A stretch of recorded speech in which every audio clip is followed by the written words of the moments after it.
elle est ultra bienveillante et ces vidéos là, elles sont ultra documentées, que ce soit la vidéo sur Eugenia Clooney ou Aline Dessine. Elle en a fait une autre aussi sur Vénus Angélique. Elle, je connaissais un petit peu parce que ça se voit un petit peu à ma tenue aujourd'hui. Je porte le style Lolita, donc qui est les robes bouffantes là. Donc rien à voir avec les femmes enfants sexualisées, ça c'est de la grosse merde. Mais bref, c'est... Et du coup, dû à ce style vestimentaire-là, j'avais entendu un peu parler de Vénus Angélique, mais je regardais pas trop. Déjà parce que c'est du contenu anglophone, ensuite parce que c'est une suite Lolita, et puis parce que c'est du contenu lifestyle qui, moi, m'intéresse pas, honnêtement. Donc je regardais pas. Mais donc j'avais pas d'opinion non plus sur elle, quoi. C'est juste que c'est pas un contenu qui m'intéressait, donc je ne regardais pas. Et en fait, j'ai vu qu'il y avait des gros... il y avait des gens qui la détestaient vraiment. Mais je pensais pas que c'était à ce point-là, en fait. Et vraiment, la pauvre fille, elle a eu une vie horrible.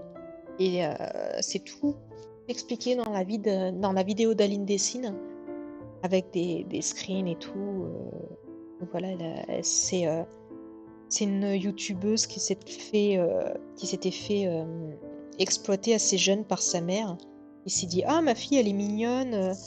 Et puis, malheureusement, on va se le dire, le terme Lolita, ça attire des gros porcs.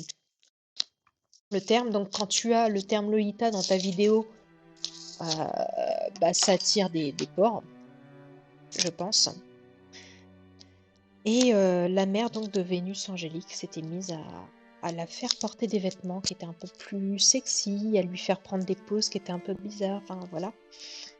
Et enfin voilà, il y a plein de trucs, donc vraiment c'était du gros drama, mais je trouve que c'est important quand même de savoir les troubles qu'il y a, les petits travers qu'il y a sur YouTube justement pour avoir l'envers du décor en fait, et de voir que tout n'est pas tout rose et tout beau et qu'il y a des gens qui subissent du gros harcèlement et c'est terrible. Enfin,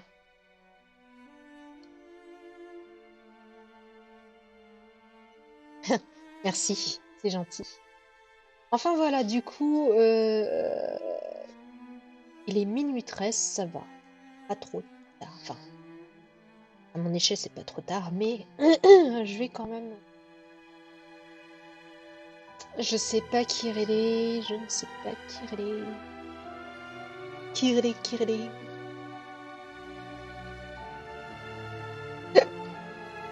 J'ai ok. Sinon, on arrête juste comme ça. Hein. Ça, The Rotten, c'est qui? Ah, c'est que... Ah, mais je l'avais déjà raidée, celle-ci, je crois.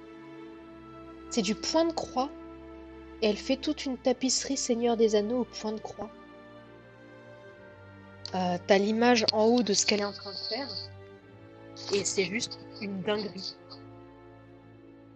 Donc je vais vous envoyer chez elle. Par contre, c'est un contenu anglophone.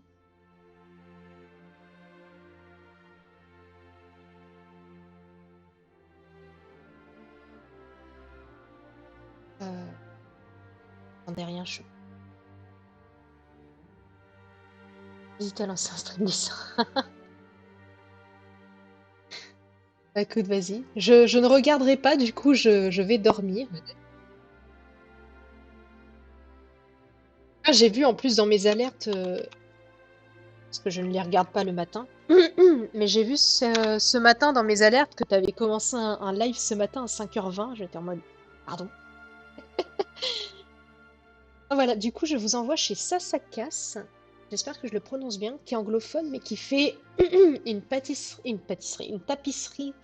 Seigneur des Anneaux au point de croix.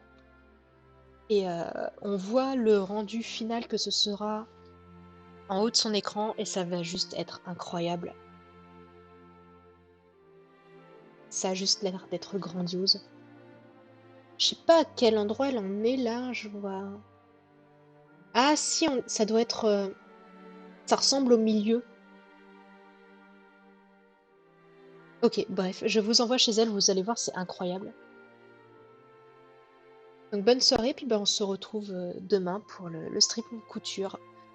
Je vais faire donc des coussins pour une cliente et un sac à goûter pour le fils d'une copine qui, qui fête son baptême ce mois-ci et où je ne suis pas allée parce que c'est un peu trop loin pour moi. Voilà, voilà. Donc, et je pense je verrai, mais je pense qu'on va peut-être continuer le livre demain soir ou vendredi, peut-être plus vendredi. Voilà. De la feutrine, non, enfin j'ai un peu ça, mais pas beaucoup. Le live se lance dans 2, 1. Salut, bonne soirée.